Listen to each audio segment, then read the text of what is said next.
Welcome to the Lost at Home podcast. Here are your hosts, Scott Bear and Jeremiah Johnson. Welcome to the Lost at Home podcast. My name is Scott. And I'm Jeremiah. Jeremiah, I have a question for you. Yes, what's your question? What kind of Prime episode is this?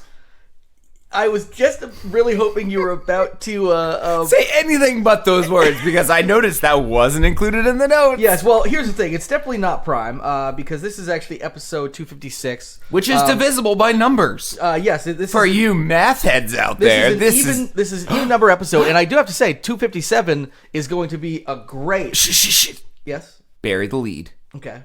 Let's wait till next week. Next week's going to be grand. This week, divisible by 2, I bet. Well, yes, and actually not only that, but... I bet. My mathematical skills are not very good, but I'm thinking something that ends in 6 can be divided by 2. It is, and actually not only that, this is actually a little more interesting than some people think, because the number 256 might ring a bell to people who have been around computers for a while, and knowing that this is actually... Error code 256. Binary. It's binary, so it's 2 times 2 times 2 times 2. I'm just a bunch of 2s. It's 2 to the, whatever, 8th or something like that. So in binary, it's just like a 0? 2 to the infinitely? 2 to the 6, 2 to the 6, whatever. It's like an infinite 0? Because one would be 1 and 0 would be 2, right? If you're doing binary? Well, I mean, binary is 0 and 1, so it's base 2. So in other words, 256 is binary because it's 2. It's a factor. It's 2 times 2 times 2. Okay. 2 times 2 is 4 times 2 is 8. Thank times you. 2 is 16, so it's 2 32, 64. I'll let you go. Yeah, so it must be like to the 8th or something. Sorry for my ignorance. I actually, the only binary I know is alphabetic. I do have a binary tattoo on my body of the name of this show. I have, not Lost Home Podcast, but Lost at Home. Yeah. Written in binary, and I actually loved it in the summer when I'm walking around like cities. Not our hometown so much, because no one gives a fuck. But I've been in cities where people have been like, hey, nice tattoo, what's that say? And they know it's binary, so they know it says something. Yeah. And I always think that's cool, where someone like they represent know a lot of things in binary, and the number 256. A lot of people probably realize, when people think about like bytes and kilobytes, they probably recognize 256 like 64, like 8, all these things that are binary. So they're divisible exactly by 2 to the blank, in this case 2 to the 8th, and that would be 256. So it's actually a very remarkable number in its importance, but also unremarkable in terms of its primeness. But in a way, it's also pretty cool because it's binary. Also, it mirrors, not mirrors. It comes right before next week's awesome prime, sexy prime. Welcome to the show, listeners. Yes, this is not a math podcast. It is not. We definitely love to trick people that way, though. We got a bunch of geeks who probably tune out about 3 minutes in once we commence the prime number, because they're like, "What the fuck is this show? News? All I care about are my numbers." Yeah, got my primies. Where my primies at? Primies are all over that, being like, "Yep. Oh, this is this." Like he knows that this is a 2 to the 8th or something like that, right? Yeah, something like that. But this podcast is not about numbers. This podcast is about comedy and news. We like to take some of the weirdest, strangest stories from the deep, dark caverns of the internet. We like to bring them back up to the surface and share them with you, because we know you can't find these stories most likely anywhere else. Yeah, unless another show rips us off. Unless you go to the exact sources we do. But we scour the internet. We do a lot of research. So we do some research. I would be surprised if you're bumping into all these stories the same way. We probably at least have, even if you're out there looking for weird news, we probably have something you haven't heard. So stay tuned, and even if you have heard it, you haven't heard how we twist it into new content, which is generally what we do, with the exception of a couple of segments. We like to turn it into brand new, weird, new, fun stuff. Sometimes it's a recipe book. Sometimes it's a movie. A lot of times it's like movies and TV shows. Sometimes it's a STD pamphlet. Have we ever done that? No, we haven't done that one yet. We're putting that on the docket. We cover STDs enough on this show. Let's put it on the big board on the wall. Things we've done, things we haven't done. All right. No, that's the board where we've done it. Oh, okay. What's up with that one? Then? That's the board where we'll never do it. Okay. Behind you. Oh, I can't write behind me. You're gonna have to take care of that. Well, okay, I'll take care of that. I brought darts and Post-its. That's how we write here. You better know how to duck and weave, Jer. You better know how to throw. So when I'm ducking, I'm actually ducking away from something. You'll end up like the guy in the Office Space poster, the one covered in Post-it notes. Yes, those were all thrown with darts. They use Photoshop to first of all take out the darts, second of all take out the blood. He was in a lot of pain. Instead of using Photoshop to put Post-it notes on him, they put Post-it notes on darts. And instead of just putting Post-it notes on him, they attached Post-it notes to darts and then had people throw them at him until he was completely covered, just like on the Office Space movie poster. To have something that is sticky stick to him better. Yep. Because a lot of times they lose their tackiness. They spent more money on CGing out all of the darts and blood than the actual marketing budget of the movie. Than the movie itself, actually. Which speaks volumes because the movie bombed in theaters and then became a cult classic on VHS, absolutely. DVD, and It video. is to this day. It's a lot. It's like a lot of the lot of Judge earlier stuff like that. Like, Yeah. I mean, granted, his TV show stuff is generally always done well, but he'll make a movie and people will like, this stinks, and then 10 years later it'll become like so relevant. He's just he's a visionary. He did King of the Hill. He did Extract, which I don't think anyone saw, but No. a great Jason Bateman Yep. comedy And with Mila Kunis Yep. at her peak hotness. And there's Idiocracy, which once again that one became a cult classic. Still the best movie because of probably how ever did, like besides relevant. Office Space. Yeah, it's how relevant it became. Was actually frightening.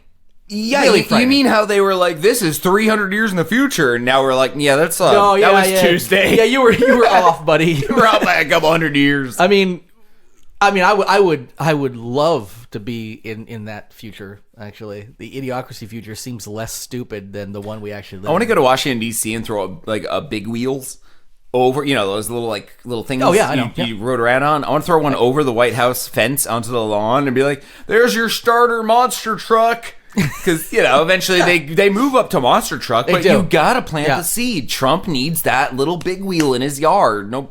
Yeah. Oxymoron there, little big wheel, but I feel like throwing anything over the is gonna get you is shot. gonna get you shot. It's gonna get you shot. So to our listeners, do not do that because we love our listeners. And Wink. Well, no. If they do that, we lose a listener. Wink, wink. We don't want to lose a listener. Wink, wink, wink. Moving on. So enjoy our show. Dive deep. Hang out with us. If this is your first time listening, we're about to jump into rapid fire. Rapid fire, rapid fire. Jerry, we've talked about not doing this anymore. Not doing the whole segment or just that? Just that. I was trying to beat you to I'm it. the aggressor. I usually do it. Yeah, the last couple of weeks I've beat you to it, and now suddenly you don't want to do it. Oh, if I can't do it, it shouldn't be done. I don't know. It just doesn't feel cool anymore. Rapid fire, rap it in a rapid fire. Oh no, we should not do that anymore. No, that's a terrible. That was some appropriation. Yeah. Oh yeah. No. Oh, the other thing we do on this show is we everything is appropriated. Oh yeah, we badly rap too from time to time. So first story, rapid fire. Dogfish Head Brewery makes a beer that can develop film. Ironically enough, called Super 8. Yes, and it can specifically develop the Kodak Super 8 Actually, Trimax film. Unironically, Super 8. Appropriately. Appropriately. Yes, there you go. Ironically, it would be I ruined film beer. That's true. It's true. Now, the way this turned out is that there was the master brewer of and probably like owner or whatever of Dogfish Head Brewery was on a podcast with the guy from Kodak. I don't know what podcast it is that brings brewers and photo magnates together to talk. Welcome to this week of defunct film and beer no one drinks. Yeah. It's a popular beer. No one buys your film. Yeah, we stopped making the Super 8 film years ago. No one buys your beer. Yeah, it's tastes kind of like fucking film cleaning fluid. Wait a minute. You got your film cleaning fluid tasting beer on my Super 8 film. You got your Super 8 film in my... Yeah, you get where I'm going. It's the classic mix-up. It's the Xavier Renegade Angel. You remember that show? It's one of my favorite, Wow. almost never seen shows. It's like, we had a mix-up in the tampon factory and the chocolate chip cookie factory. Now our chocolate chip cookies are 60% more absorbent. Yeah. And it's just like it's people eating like these. That is a oh show my I God. love, but will never share with anyone because I don't think anyone would like it. I think so. I don't think anyone would I like have showed it to the right people, and the right people love it. But What was the even name right- again? oh I my always God. forget it. Xavier Renegade Angel. Thank you. I know at least one or two of our listeners haven't seen it and would love to. It's an old Adult At Swim least show one or two. by Vernon Chapman, who has done a bunch of other stuff as well, including It's Super Jail. animated But it's like like- it's like- pre-missed CG. I was gonna say this is like PlayStation 1 cutscene, like the best they could do cutscene, choppy 3D, like and it still had like those like that when people like would standing float instead of walk yeah, and stuff. or when people are like standing there like in the middle of a conversation, they still use video games, but they don't like want to have like a static thing. So somebody will just like be moving a little bit oddly. The last time that so looked good until current generation video games was when it was 8-bit or 16-bit where the little sprites moved. Yeah, exactly. And that was like, oh, cool, they did all that work on the sprites to make them like kind of like for some reason, move up and down when they're not doing stuff. Well, the PS1 like stuff a was just person does. stylized hilariously. So I would say to anybody, it's actually relatively. I mean, you gotta generally like find seasons kicking around on the interwebs. Xavier Adult Swim would be a good search. Yeah, exactly. Just spelled just like Professor X, Xavier, or the school or whatever. It's worth checking out. It has some of the fastest wordplay on the planet to the point, and there's only 2 seasons because it did atrociously because it was too weird and smart for people. It's honestly one of the funniest shows I've ever seen. Quick note to the listener: we did say we'd make new content, not during Rapid Fire. Moving on, Rapid Fire number 2. Oh yes. Oh wait. We never got to the end of this. They were on the podcast. The guy was like, it turns out that the pH necessary to develop film is also similar to that. If it was low enough in beer, could actually develop film. The guy from Dogfish Head went off and said, "Oh, that's a neat idea." Decided to go ahead and make it. It's going to be released in April. It's called Super 8. Keep an eye out for it from Dogfish Head Brewery. Story number 2. 12-year-old boy becomes youngest to ever develop nuclear fusion. Fusion. Yes, and I should know this is potentially he has. He claims recreated he an has, experiment, and there's no reason to believe he hasn't. But it does have to be essentially the stamp of approval has to be put on by people who have to come to his. He set this up in his house, obviously, and he's also a very spoiled kid. The only important part of this story is that his parents gave him $10,000 to set up a room in his house to do just nuclear buy fusion shit off of eBay, and he bought that shit. I mean, I guess that's the thing is. You definitely trust your kid enough to do the right thing with $10,000 if you're willing to do that and not expect them to not end up getting a bunch of bazookas and go on a school. I don't trust my kids with an eBay account, let alone $10,000. Do as you will. I trust that all this machinery you're setting up. Atom. Can I break an atom? Which isn't quite what nuclear fusion is, but I'm just saying, like similarly, like that'd be like your kid going, "Can I have $10,000 in an eBay account all my own? I'm just gonna like make hybrid animals no one's seen." Yeah. I mean, if my kid said that, I'd be like, "Yes." Well, that's the thing. I want to see your hamster duck. This kid, I would definitely. And you're like, I'm gonna sell this on eBay and get $10,000 immediately for one hamster duck. I want to see your kitten snake. Please make me a turtle giraffe. Yes. I want a turtle with a neck. But they can't go back inside of its shell enough, so it's always dangling out. So it's trying to poke back in the shell, but like 6 inches of its neck is outside. It looks like a snake sleeping on a rock. Yeah, just because it coils up on its own shell. Yeah. Oh my god, that snake's gonna eat that turtle. No, that's just a turtle giraffe. Oh, okay. Classic Toby, whatever his name is. Jackson. My theoretical genetic splicing kid. Yeah. You didn't even name one of my actual kids, which would have been way easier than making up a name. No, Toby just came to me. I just figured that sounded like a Toby thing to do. I don't know. You heard it here first, Lost and On Podcast. My podcast co-host here can't remember my kids' names. Yeah, I remember your kids' names. You have 2, right? Okay. I just don't want to throw out a third name and sound like an asshole. I didn't know if you counted your third wife, the child bride you had, if she was technically your child or your wife. I mean, yes and no. Yeah, I don't know if we're supposed to talk about that. I also don't count abortions, even though we name them all. I mean, you name them abortion 1, abortion 2, abortion N+1. When you're at the abortion clinic, they look at you really funny where it's like, where do I fill out the line where I name it? And they're like, all you're doing is a consent form saying you're okay with a release for the surgery. Yeah, but am I releasing this? Am I releasing Toby into the world? I have one name on my mind. Yeah. I can't think of anything but Toby. Listen, when you go scraping Toby out and he's not on the forms, how do I know you actually scraped Toby out and maybe not like Sally or just a clump of cells that don't matter? It's got the scary thing is we are giving lawmakers in the South ideas right now, like that you have to name your child before you consent to an abortion. So Republican. It wouldn't fucking surprise me. You have to name your whatsoever. abortion before you can have it on a birth death certificate. I'm trying to combine all 3 words. A combination birth death certificate. Yeah, birth death certificate. Birth death certificate. Yeah, birth death certificate. Yeah. So what do I do with this? Well, you name it, and it shows it was alive and dead. Yeah. We also have a virtual reality simulation of what it would be like to care for this child and how amazing it would make your life. Look at there's little Toby once again going off to college. Democrats, right now, if you want to jump on this because you know the Republicans are listening and they're going to make this a thing. Yeah, we have a lot of Republican listeners. You immediately, we might. I don't know. We're not really a partisan show. No, you immediately need to come back with this with Schrödinger's bill. You can't name a child who has both not lived and died, but is kind of in flux. Well, it's like It's like every abortion is Schrödinger's cat. Yes, it's Schrödinger's. Is that Toby or is it not? It's in the box, and until it comes out, we won't know whether it's alive or dead. Schrödinger's fetus is definitely Schrödinger's fetus. It is a fetus is both dead and alive until you finally abort. You might want to write that thing. in for show notes for a title. Yes, Schrödinger's fetus. Yes, every Toby in that womb before it gets scraped is both alive and dead at the same time. Yep. Get on it, Democrats. Schrödinger's bill. Schrödinger's fetus. Yep. Schrödinger's fetus bill. So this kid, the thing, it's great. He turned his playroom. This is first of all, this is a nerd, but this is a nerd who's going to be making blocks, money. His model airplanes. Yeah. Then he knocked over that glue he was building the planes with, and suddenly was like, fusion, nuclear fusion.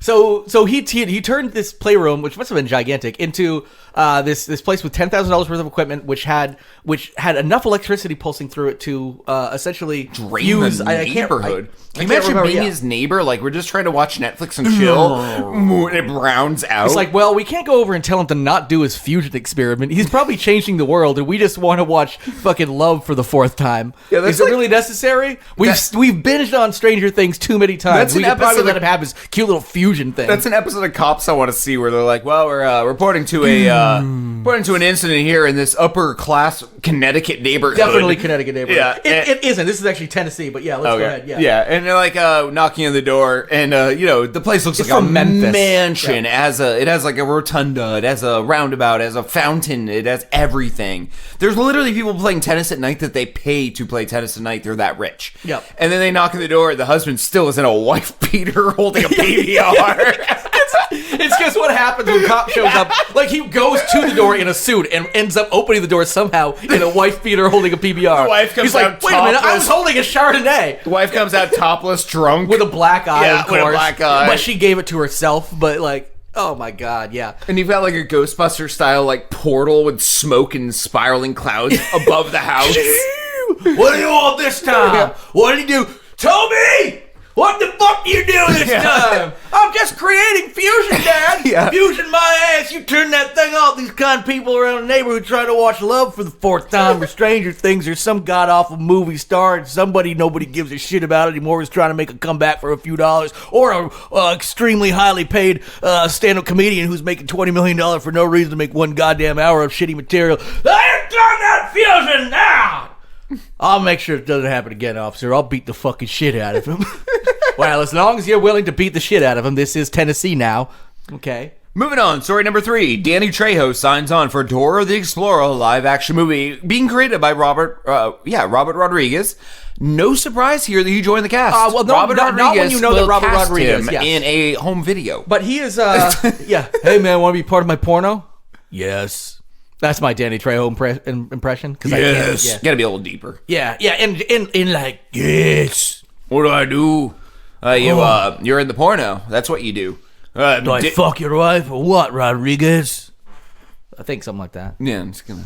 Anyway, so just gonna let that one go. So he will voice Dora's trusty simian companion, Boots. Danny Trejo's Boots. Apparently, yes. We live in the fucking weirdest timeline. Yes, we do. You know, there's like an infinite amount of multiverse timelines. We're the only one who gets Danny Trump as Trejo president and Danny Trejo's Boots.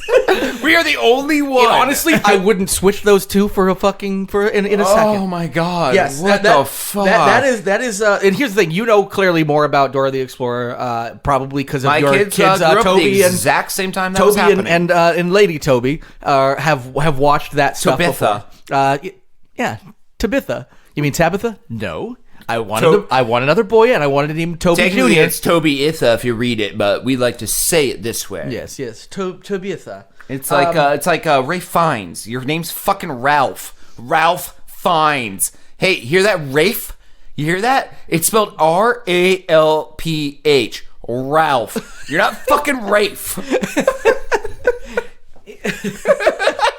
Sorry, that's a high horse I've been on for a long time that I never get to voice to anyone. Just your anger at people like choosing to mispronounce just that one. Fiennes. Fuck him. Ralph. It's Ralph. If I ever was in New York City at a restaurant Ralph and I look Fiennes. over and I'm like, oh my fucking God, that's Ray Fiennes at the table next to us with, I don't know, fucking Megan Fox. I don't know who he's with. Yeah, who knows? I would walk over and be like, hey, Ralph, can I shake your hand? And he'd look at me like, my name's Rafe. And I would just be like, yeah, Ralph, that's cool. Yeah, cool. Could you just do this autograph for could me? you And make he it would out- begrudgingly do it and be like, see? Ralph. Yeah. See? Fine. Sweet. Just make it out from Ralph. And then I would snap my fingers at the waitress, the nearest waitress, and just be like, "Hey, Ralph needs more breadsticks." Yes, I get it's the Olive Garden. You'll come to his table eventually. It's an endless basket. Yeah. The man needs more. I got you hooked up. Yeah, just make it out. Hey, Ralph, guess who doesn't eat at Olive Garden? People named Rafe. Ralph. Yeah, Ralph. make it out from Ralph to Skoy. My name is Skoy, but it's spelled with 2 T's. Scott. Hey. How does that feel, you fucking idiot? Hey, air quote Rafe. When you puke, do you call it rafing? No, you do. Oh, okay. Well, at least you're consistent with your. Okay. Wow, actually, I'll give you a actually bonus got, points. I somehow have more respect for you now. So also Benicio del Toro is in Dora Explorer, that was announced a while ago. And don't get me started on Rafe Fiennes' last name, Ralph Finesse. Yeah, which is you just not reading. Fiennes, Fines, Finesse. I thought it was like Fiennes, like Fiennes. I'm guessing it's something horrible, and he should fucking feel bad. Rafe. You have to type Ralph. You can't type Rafe. It's not a fucking word. Ralph. Yeah, no, Fiennes. That's what I always thought it was. Fiennes? So, it's Fiennes. Yeah, Fiennes. So exactly. Ralph Fiennes. Yeah, but no. Best. I think it's supposed to be Fiennes, but it is spelled like Fiennes. Yeah. So I want to run into him someday. Ralph and Fiennes. It's Ray Fiennes. And he's like, it's Ray Fiennes. Like, I've never heard it said out loud. I've always read it in my head from how I read it. Yeah, in my homeland. You're fucking English. It's my language too, you cocksucker. Yeah, Jesus Christ, Rafe. How about you get in your lift and go back to your flat, you fucking asshole? Yeah, I'm going to have to blow my Rafe whistle because I'm so pissed at you. Rafe! Rafe! That's what you blow every time you see Ralph Fiennes. I would love to make that the title of the show too, Rafe Whistle, but it would just be Ralph Whistle. Fuck you, Rafe Fiennes. You ruined everything. So it's actually... He ruined the title of our show today. Look how bad he is. So it's actually kind of funny if somebody just reads something like Ralph Whistle. Ralph Whistle's fucking hilarious. Because it means nothing. And it's so stupid. Put it in the notes. Oh my goodness. I'm not putting anything in the notes because I'm working on my phone today. I'm really bad at typing things. Ralph Whistle Finesse. Yeah. Should I add it? What was the other one we had before we go to Schrodinger's Fetus. All right, so far for titles. You're better with the phone stuff. I'm not used to typing on the phone. And so we have... I can't do that. So Ralph Whistle. And what was the other one again? Say it one more time. Schrodinger's Fetus. Schrodinger's... This is how the sausage is made, folks. Fetus. Oh, we're bad about titles. We always make them up as we go. Yep. Moving on. Number 4. Russia pulls perfume called sexual harassment from stores. Yep. That's literally the story. Moving on. This is rapid fire. Number 5. Yes. Zambia, man. Actually, can I just mention this company also has a couple of other awesome fragrances. Sure. Called Gypsy Blood, Courtesan Intrigues, and Windsor's Temptation. Yeah, but none of which had any problem. None are illegal sounding. Although Gypsy's Blood is questionable. Gypsy's Blood is actually like, that sounds like a little, but people are like, it's okay to say Gypsy's Blood. Even well, they though probably make it from it. So, yeah. Legal reasons. That's what gives you the stink of gypsies. Next story, I have one bit to talk about on this. Zambia bans energy drink containing Viagra. Yes. Back in December of 2018, someone drank one of these energy drinks and then called the hospital complaining about hard sweats and, well, a hard penis that wouldn't go away for 6 hours, thus starting an investigation that led to this energy drink being banned because it was being illegally doctored with the before-mentioned drug. Yeah. Yes. Moving on, number 6, rapid fire, last story. Man sentenced to 4 years without Pepsi. Yes, this happened in... as opposed to all those convicts who were sentenced to 4 years with Pepsi. Yes. This is well, they would be allowed to drink Pepsi in the 4 years. I may have raped those 4 girls, but I prefer Coke. Well, that's what prison is. You don't get Coke. That's your punishment. No! Now I know how those girls felt. Oh, is that a prison rape joke? Is that funny to you? Do you find that funny? Do people go through that? Prison rape? Yeah. I think it is hilarious. I think it's a case by case. Actually, yes. Situation. Here's the thing. If you're in there for tax evasion and you're getting raped, ew. If you're a rapist and you get raped, Yeah, good for you. Yeah, it's not that I think it's hilarious. I do get the issue that people have with making jokes about it because Especially with it these, is a double standard saying for it's okay to make rape jokes about certain people getting raped, but not about other people getting raped. Yeah, when I said my friend Becky getting raped was hilarious, they were like, and then I said when her friend Becky got raped, and I was like, ooh, that sucks. They're like, no, you have double standards. And two friends named Becky who both got raped. Those are both weird things. Neither of which you should have laughed at. Probably. Yeah. The jury's out. They're a hostile jury. Yep. I feel like they are against me based on solely the fact they were picked as people who have morals. Well, first of all, I would also like to point out that you are the one that made the initial prison rape joke, then criticized me for laughing at it as if I was the one that made the joke. I am an asshole. Yeah. You belong on Twitter, my friend. That is a Twitter move if I've ever heard one. Speaking of assholes, I have this third friend named Becky. Oh, no. Oh, nothing. She really likes anal, has never been raped. Oh, cool. That's good. Yeah, she's an American. Yeah. I don't. That has nothing to do with either of those things. I didn't know where to go with it. Yeah. I just had nowhere to go. I painted myself in a corner. A rapey little Becky corner. Yeah. Jeez. I think we brought... I'm fresh out of Becky. Well, they were all raped. Wasn't Becky... And now I'm in a corner. Well, you can't get out of that corner because of all those rape Beckys. Wasn't Becky the name of the Ottoman, too? Becky Ottoman? Yeah, it was. We've definitely... I think it's my your go-to girl is name. Becky, and my go-to is apparently Toby now. So Toby and Becky need to get married. Different Tobys raped the first two. Oh, no. Yeah, the third one has a Toby fetish, but has never met one. Oh. I'm thinking the other two girls could introduce her to a couple Tobys they know. Oh, but maybe, hopefully not Tabitha. Well, they'll have to go through jail pen pals because they're both in jail for raping Becky. Do they have jail pen pals the same way? I think they do. I mean, I know they do, but is it just on email now? Are they allowed to just get on email, or do they actually still have to write physically? Because I don't know, people don't write physically that often anymore. I have no idea, but I thought of a great idea for the show. Let's catfish an inmate and read the letters on air. You can do that, and I want nothing to do. Just make sure there's no chance they're ever getting out, please. I'm adding it to the notes. Because the last thing I need is somebody showing up to where I podcast and we podcast, which is my house. I can just get a post office box like 2 towns away and then go once a month and collect the letters. But let's catfish an inmate, Jared, and read all the letters on air. I'll let you do that. I'll let you do that. I will have nothing to do with it. I want to find an inmate who has the weirdest reason for being in jail and say that's my fetish. Cool. Like I stole mail. They're like, oh, it gets me so wet. Yeah. You stealing those letters. What'd you do with those letters? You steam them open and read the contents and reseal them and then send them back in the mail? Yeah, that's right. That's what you did, huh? Then how'd you get caught? What'd they say? Because that sounds like a perfect crime. Yeah, perfect crime. You're just because you're terrible at what you do. Okay. Oh, that makes me hot. I love people who are terrible at Oh, wait, I got a letter back from him. You're supposed to reseal them, huh?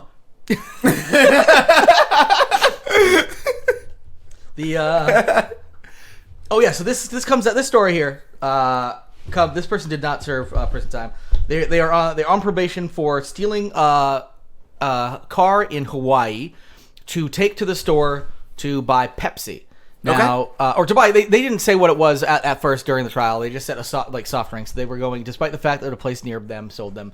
They said the reason for them was this drive, this necessity to have the soft drink. So they actually borrowed the car from somebody who wasn't aware that it was stolen. Changed their stories a couple times. Ended up getting in trouble. And the reason that they did it was because they were addicted to soft drinks. But the person said that that when they were asked which soft drink specifically, they said Pepsi. And so the judge actually ordered them for 4 years probation, and while on probation they are not allowed to drink Pepsi, which to me has nothing to do with the crime itself necessarily, because you're saying you can't have this thing that you're addicted to. It sounds like a weird, cruel, and unusual punishment thing, which I'm fine with, whatever, who gives a shit, but it does seem like one of those weird, with judges every once in a while, we're like, we're gonna make you clean in somebody's room for 2 years because I'm a wacky judge. I love it when judges do that. I do too. This one's a little bit weird because to me it has nothing. I would say he's on probation for 4 years and can drink nothing but Pepsi. Like, you mean like when people Like, no alcohol, no water? You mean when parents like force kids to Yeah. smoke an entire pack of Yeah. cigarettes and then the kid gets addicted to cigarettes painfully for the rest of their life and they have health problems? Yep. 4 years later, I'm off parole and diabetic. Well, here's what ended up. Okay, so the person didn't have to do any jail time at first because they were like, well, jail time's not going to do you any good. Well, it turns out this person didn't show up for the trial, and then because of that, they had to serve 3 months in jail. And big surprise, they got out of jail and said, turns out I don't want to ever go to jail, so I'm never going to steal a car again, and I want to get a job. So it turns out in some cases, jail is exactly the thing to deter somebody, and he probably just switched to Coke. It's a better product. Yep. So. Fair enough. It is a better product. Yes. Moving into Pepsi tastes like somebody took earwax and put it in Coca-Cola. Droppings. I like your final thoughts there. Sorry to cut you off. Oh, I actually sort of just interrupted your web droppings. That's what happened. That's fair. First story of web droppings I just this had week. to get that out. That's all. Yeah. Uri Geller promises to stop Brexit using telepathy. Now, Uri Geller, we all know from 70s and 80s, illusionist, Yes. famous for bending spoons with his mind. Yes, because when you when you have the power of telepathy and can do all this amazing psychic stuff, Telepathy- what else would you do but only fucking bend spoons? Well, also that's all he's done. Well, actually, he did a couple other tricks telepathy as well. doesn't bend spoons. Telekinesis. That's what it is. Telekinesis bends Yeah. spoons. So he is a psychic. He claims to have both telekinesis and telepathy. So mental telepathy is what he would use to essentially he's going to convince Theresa May to not go through with Brexit. Yep. Through telepathy. Using his mind. Yes. We have a quote here. This is from something he wrote. Yes. Sorry, I'm just making sure I don't like choke up midway because it's a bunch of words. All right. I feel physically and very strongly that most British people do not want Brexit. I love you very much and I will not allow you to lead Britain into Brexit. As much as I admire you, I will stop you telepathically from doing this. And believe me, I am capable of executing it. Before I take this drastic course of action, I appeal to you to stop the process immediately while you still have a chance.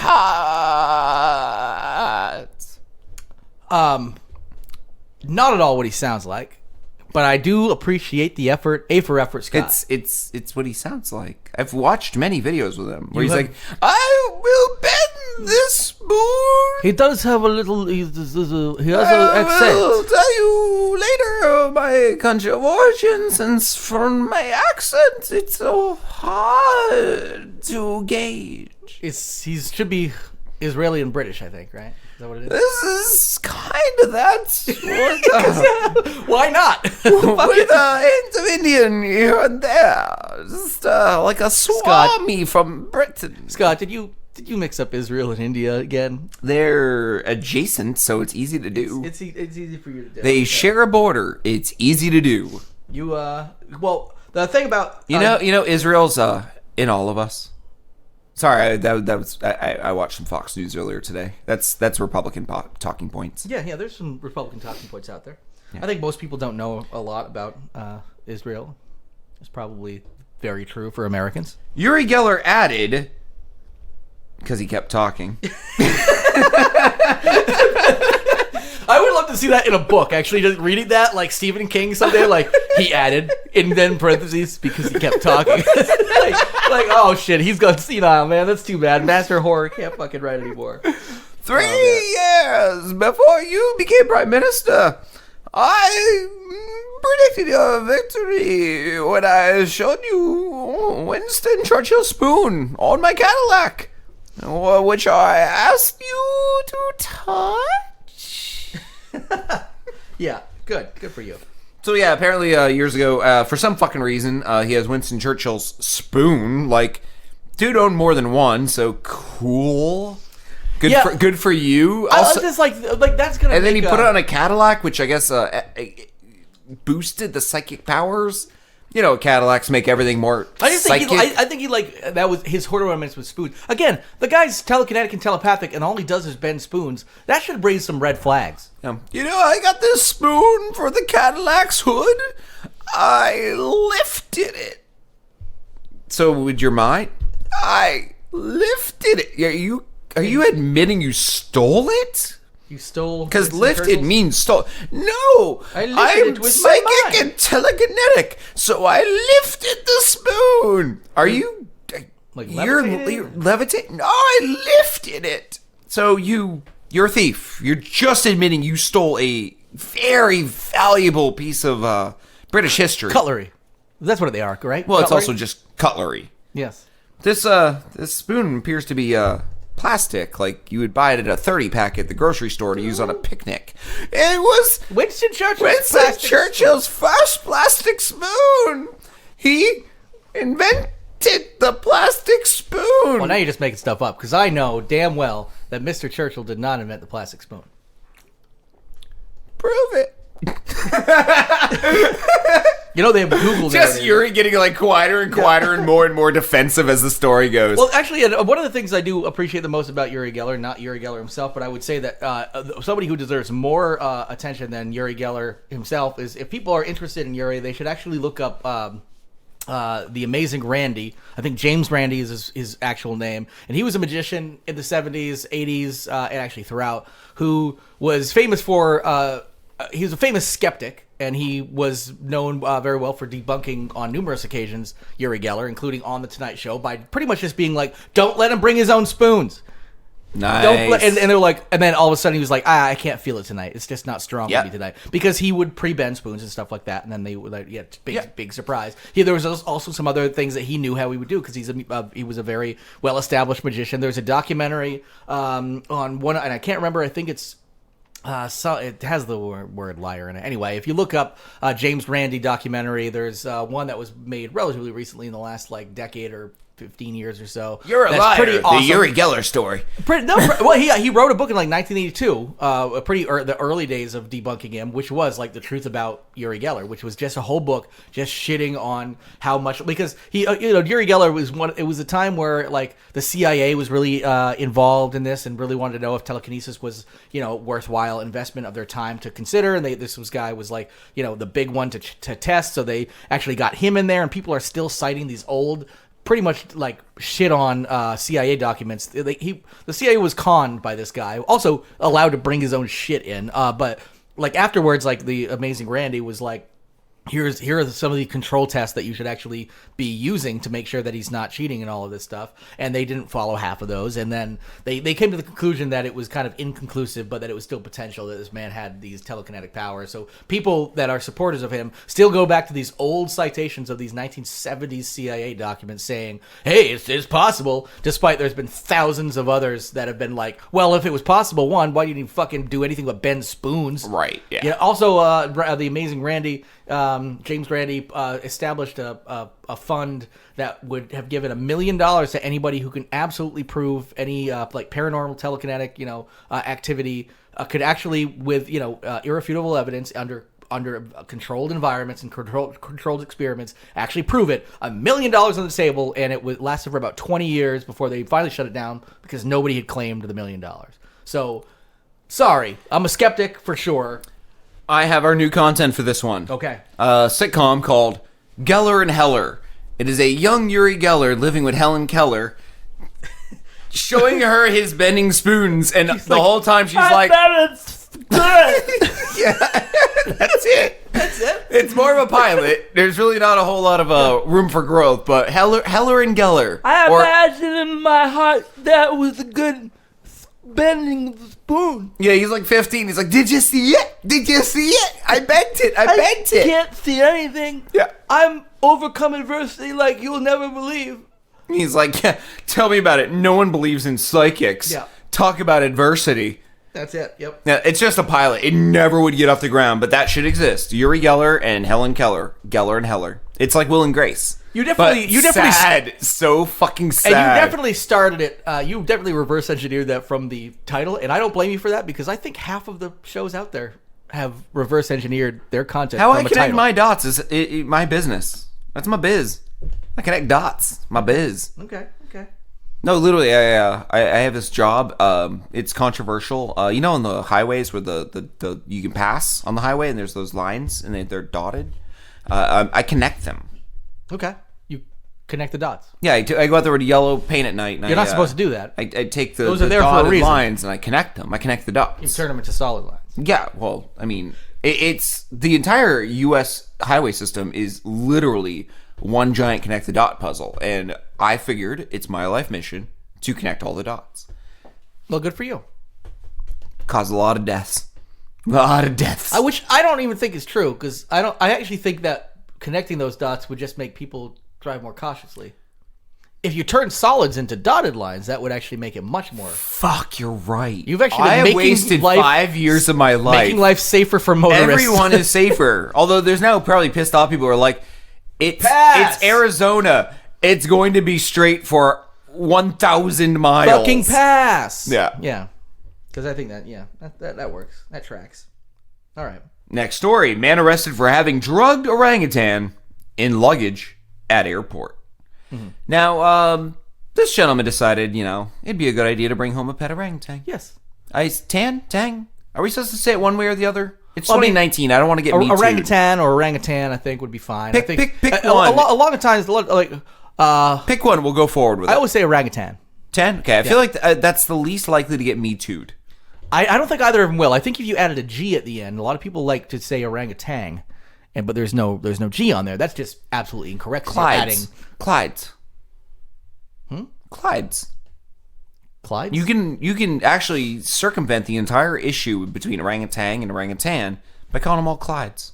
Is there a background to that, or any which way but loose. Oh, of course, yeah. The movie, the Clint Eastwood movie where he had an orangutan as his co-pilot in his truck, and he would make him punch people. Yeah, probably multiple. I think they went through 12 orangutans in that. And there were two movies, I believe. Yeah. Every which way but loose, and every which way but tight. That's the one where he just fucks the monkey. Yeah. That's ape. I'm sorry, ape. Yes, yeah. Yeah, he just fucks the ape. Right turn, Clyde. Right turn, Clyde. Right turn, Clyde.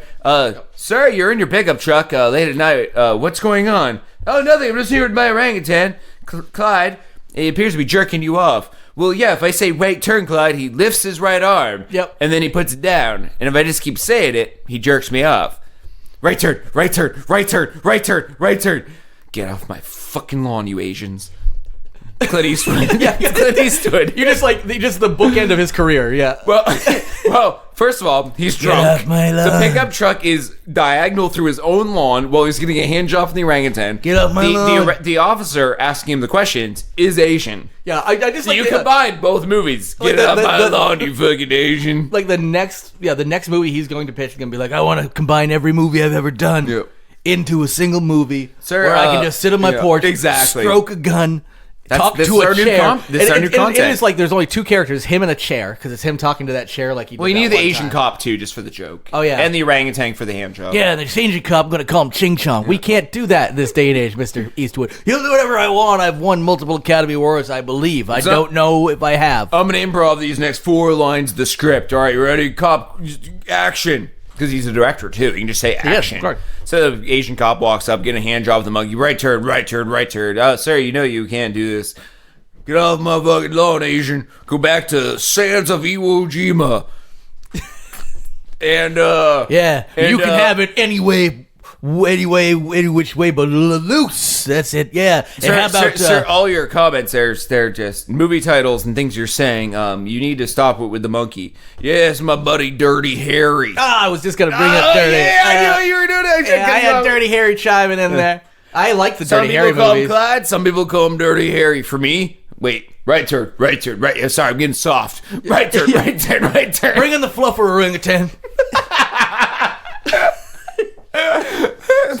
Looks exactly the same. I don't know. This one's got prettier lips. Yeah. This one keep me hard. You this got one gets me sucking lips. Wait. Fold them backwards. Fold those lips back. Oh, he's doing it. Doing it. Oh yeah. Show me that ass. Oh, now I'm doing it. Oh yeah. Hey, Iwo Jima, you want to get in here? You want something? What's that? Oh, Iwo Jima quit? What is that? Overt racism. Oh, I see.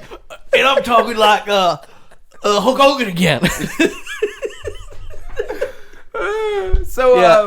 And some reason, whenever racism gets involved, they start talking like Hulk Hogan. That's fair enough. I think Hulk Hogan generally evokes racism for me. So this, the officials found the 2-year-old orangutan in a basket, drugged with allergy pills. Which I gotta say, if you do not get non-drowsy allergy pills, you are fucked. Well, yeah, especially they put you down, especially because like in a lot of places you have to get both behind the counter. You know, like I mean, in the United States generally you just have to get the ones that are uppers, but yeah, you could actually be giving them speed essentially. Yeah, so you could be giving them the ones that get them jacked up. I do non-over-the-counter allergy pills myself that have no uppers or downers. Yeah. They're actually middle. Oh yeah, there's a middle of the road ones. Yeah, they're middle. If I have to choose, I generally go for the ones I got to give my ID for, so I can they'll give me a little pep. Otherwise, I'm afraid I'm gonna go down for the count. But this one apparently made this orangutan. He was given the orangutan by a friend. Said he paid $3,000 for it in a market. He wanted to bring it home and treat it as a pet. He even brought like baby bottles to feed it. It was filled with formula. I also wonder like how he thought he was going to get away with this through the trip on an airplane. That's my baby. Like he's just it's shoving. It's an ugly baby. I get it. Have you seen his mom? Just like shoving. She was in a movie with Clint Eastwood once. Just like shoving like bananas in baby formula into a suitcase and be like, we thought things were a little weird when he was feeding his suitcase bananas, but we didn't say anything about it. Here's the thing: not the only thing this man was attempting to smuggle. Also attempting to smuggle 2 geckos and 5 other lizards, which they don't name. And actually, I was mentioning the thing that an iguana, a horny devil. They would have mentioned iguana. Iguanas are known, and I bet they are weird lizards, and like little weird lizards. I can't think of a third lizard. So this person was going all out. They just I can't think of a third lizard. This was a lot to go. Oh, Komodo dragon. Yeah. You just open it up and it's like a Komodo dragon. How did you find my orangutan? Well, you had a Komodo dragon on a leash at the airport. Yeah. We thought you might have other things in your bags. And clearly a speeded up fucking something in your suitcase going, and smashing your fucking luggage apart. You should start drugging them with downer allergy meds instead of the upper ones. That's the way to go. All right, Jerry, you brought the next story to the table. Yeah. I have not read this one, but I think I get the gist from the title. It is lemonade stands on the road. You wrote that title horribly. Yes. On the lemonade stands on the road to legalization in Texas. Well, I don't know why you put pauses in when there's no just because you're adding commas. Let me try again. Lemonade stands on road. Lemonade stands are on the road to legalization. Yes. In Texas. If you just read it without implanting commas in. I wanted to add so many commas, and every time I tried reading it, I put commas. Lemonade stands on road. Legalization in Texas. Lemonade stands on road. Legalization in Texas is a totally different story, but I want to know. That's our content already for this. I want to know what that story is after I tell you this story.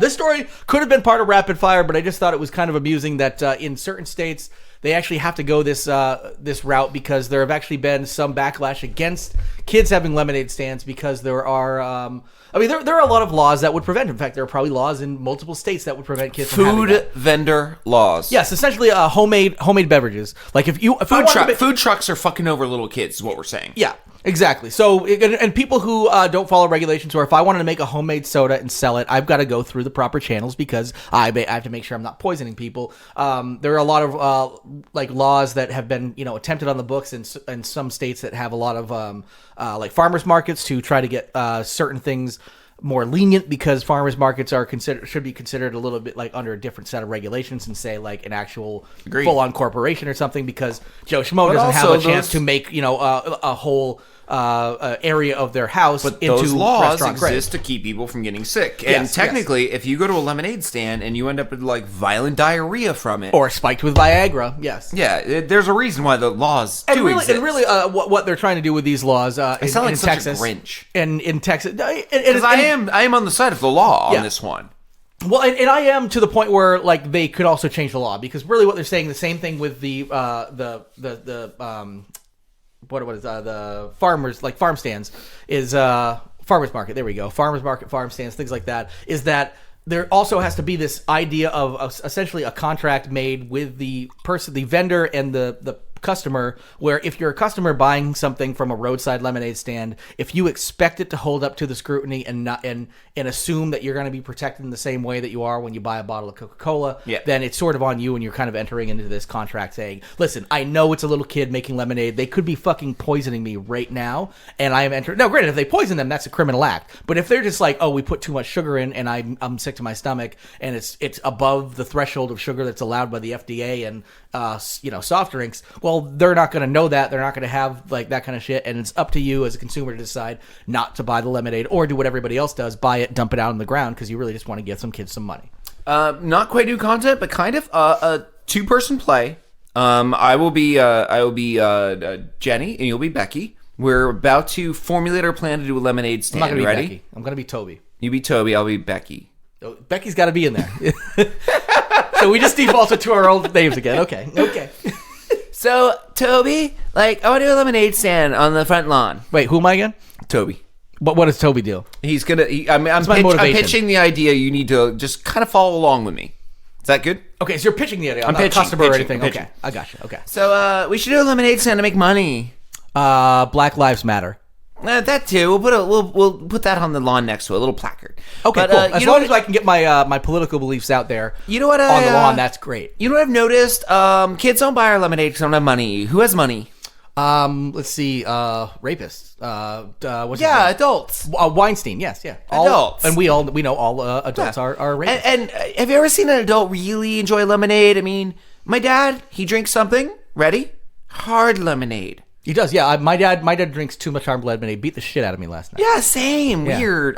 Beat me so bad I shit my pants. So I also know that he was having a blast. He was having a blast. I know it's fun to beat you. I hear you were neighbors. I hear it through the windows. I know. Yeah. I tell you not to. Now, I also know that my daddy can't get hard himself without the hard lemonades and these pills he takes. Wait, do you think he can get hard with hard lemonade and that's it? Well, no, and the pills he washes down with the hard lemonade. Okay. He has these pills and they make him hard lemonade. So I got these pills from his nightstand and cool. I have the lemonade. We just add it to the lemonade and make hard lemonade. Oh, no, we can't do that because in Zambia, I hear that they actually just got in trouble for doing that exact same thing. Oh, my God, Toby, you're so worldly. Let's go run away from your beatings and my parents who take hard-on pills and also beat me. Okay. End scene. Wow. We went in some dark corners there. These were children. None of them talked like it. I just wanted to make sure Toby got his political beliefs out there, because I don't think it's social media unless political beliefs can be spread out there whether you like it or not. Headless goat polo. Next story. Boom. This is a good one. Yeah, this might be the last, I think it's probably the last one. Our next story is about headless goat polo. It is what it sounds like, but what does it sound like? Nobody knows. Well, it's polo. Just like you would play with horses. I don't even know what polo is. Well, you take an object and you put it in a goal. You're on horses and you have like a mallet and shit and you try to... I think it's a ball. Is it? Yeah. But in this version, you take the headless goat corpse. I thought you still have like a mallet and you try to hit the ball. Essentially, it's like croquet on a horse. Well, again, I don't know and I don't care what polo is. I'm more interested in this. I don't know so much that I think at my age, I still think water polo involves horses in a pool. So many horses drowned. we definitely should have made it like on the shallow end of the pool. Actually, I think horses can swim fine. Well, you also would have... Unless, I've learned you'd have home field and visitor field, and that's like the deep end of the low end of the pool. So one team always has a very distinct disadvantage where their horses can't touch bottom. And they've just got... It's sort of like where batters, will just like crack a bat and they'll have to get a new one, or baseballs are changed in between every pitch. So like in between every time, they'll just like fish out a floating dead horse and just float another one in.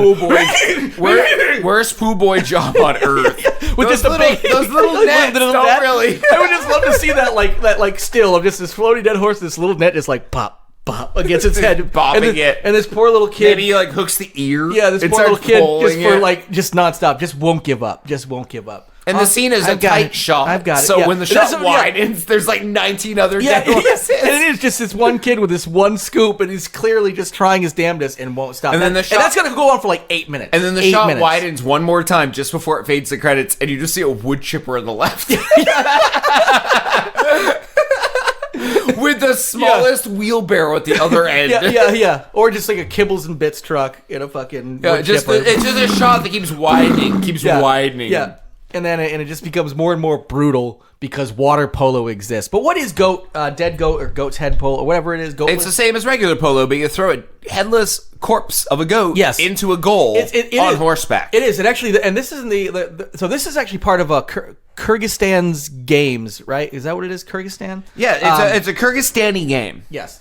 And it's part of this like whole group of games. It's similar to like their Olympics called the Nomad Games, and they have a bunch of these regular. There's also some where it's essentially like polo, but it's horse. It's you're wrestling other people on a horse. You try to get them. The down. horses ride you and make very few goals because that's not what they do. They don't know how to throw balls through hoops or goats through nets. No, but they the two types of sports.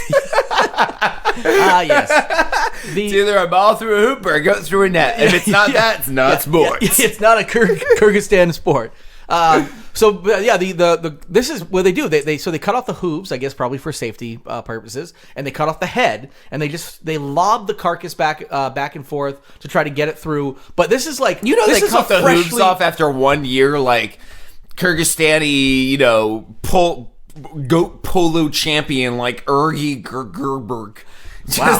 Okay. Just gets hit in the head with a fucking hoof and then literally does like what they do in soccer, like just falls to the ground. It's like, flopper. Oh, he's a goat. He's a hoof flopper. Yeah. He's a hoof flopper. And then they had to cut the hooves off. Being like, well, you can't flop now. It's either we give you helmets or we cut off the hooves. Cut off the hooves. Yep. No head, no hooves, no hard parts to that goat. Yep. That's their like 4 years later, Jorgen Gargiki fucking gets hit with just a normal goat carcass, and from that year on, deboned goat carcass. just a sewn together bag of goat until finally it's just them lobbing chunks of otherwise good goat meat at each other. Yeah, just as a slab of goat meat. I like the Friday Night Lights kind of like motto to this of the no hooves, no head, can't lose. I want to see all the people who make Friday Night Lights do a one-off episode that takes place here, covers one of their big games with all the background drama of like the cheerleaders, like, I hope you do really good this time. Yeah. What is that? That's the player's name. I'm degrading the name as I go. Jesus Christ. It's a good thing nobody knows that listens probably knows that Kyrgyzstan's even a fucking... And he looks to his girlfriend and he's like, don't worry, I'm going to win the goat polo game. That's her name. The funny thing is, okay, so we're making fun of you. And Kyrgyzstan, I do want to point out that Kyrgyzstan, formerly of the Soviet Union, got their independence in the early 90s, is actually a very well-established country of 6 million people or so like that also has very loose laws about freedom of speech. They are very free, like very freedom of speech. They're a pretty free country. That being said, yes, is the guy's name. So during that scene, goes to, and he's like, I can't believe last night you were like under the bleachers behind the polo stand and you were totally sucking off Craig. And she's like, I feel so bad. Here's my lucky goat's head. Wear this around your neck for championship greatness. And he's like, that's the goat head Craig won last year when the polo game was won by him. Yeah, and then they give you the head of the goat if you win it. If you're the MVP. Oh, they sell, and the hooves are in a bag that you can. And she's like, listen, if I'm gonna blow Craig, I'm gonna blow Craig. Yeah, and then Craig walks up and goes, yeah, that's right. I'm just another white man taking a person of color's job. A blow job. Woo! Woo! Woo! Woo! Woo! Woo! Woo! Woo! Woo! Woo! Oh my God. That's the audience reaction. Most racist thing you've done all day was the audience reaction. Wow. Yeah, I can't. I don't. That was like something. That was like something from a. I don't think it was. That was like from a tone deaf episode of the Flintstones.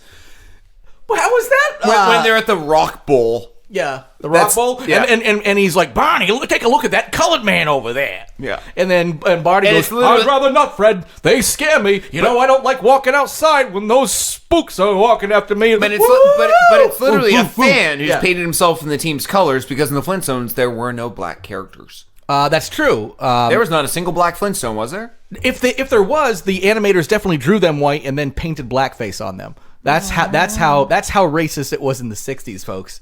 That's right. Barney, where the hell are all the black people? I don't know, Fred. Looks like we finally took care of them once and for all. Yeah! Woo, woo, woo. Woo, woo, woo, woo. Woo. Oh boy, the Flintstones was a racist show, wasn't it? Then we cut to It was race by exclusion. Then we cut to one town over, Obsidianville, Yeah, where everyone's black. yeah. They would call it that too. They would, because it's Yeah. a rock name. Yeah, Flintstones, just called the Flintstones or whatever. They Bedrock. lived in Bedrock. Yeah, And Bedrock. then you got Bedrock, and then you cross the train tracks, you got Obsidianville. Yeah, not Whiteville and Blacksville. No, just clearly Bedrock. Sweet. Oh, it's nice. Yeah, and then Obsidiansville. That's how racist. And they weren't the even 60s. hiding it when they were talking about the small community of Churro down south. Yeah. Oh yeah. Barney. We should probably get some more of these rocks to build a bigger wall. I can totally see it at Churroville. Whoa, it smells good actually. I don't know why we hate these people. The food smells good. They're friendly. The wall that we erected, they built it. We just put the stones in front of them. They were like, "You guys are racist. We want the wall to keep you out."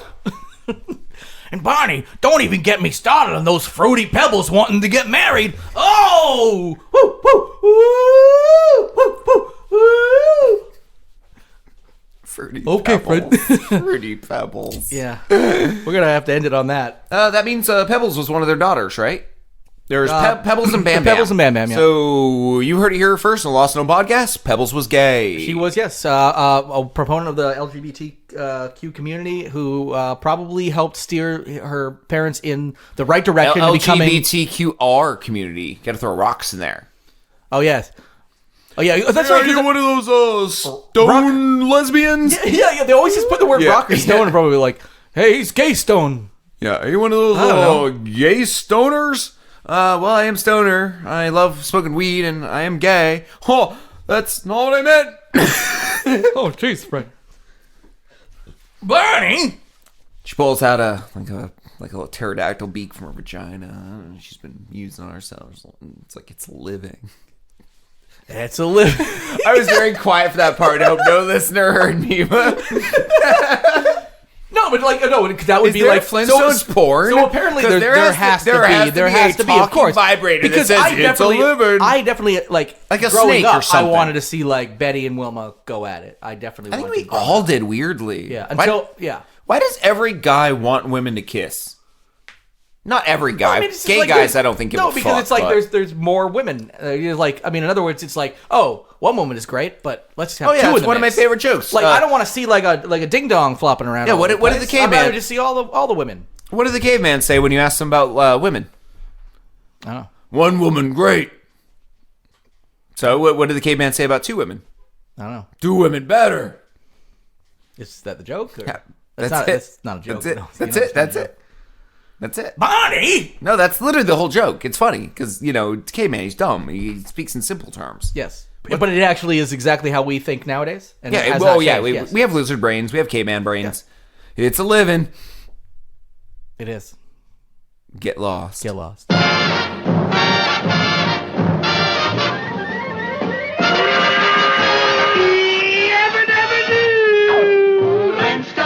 Meet the Flintstones, they're the modern Stone Age family.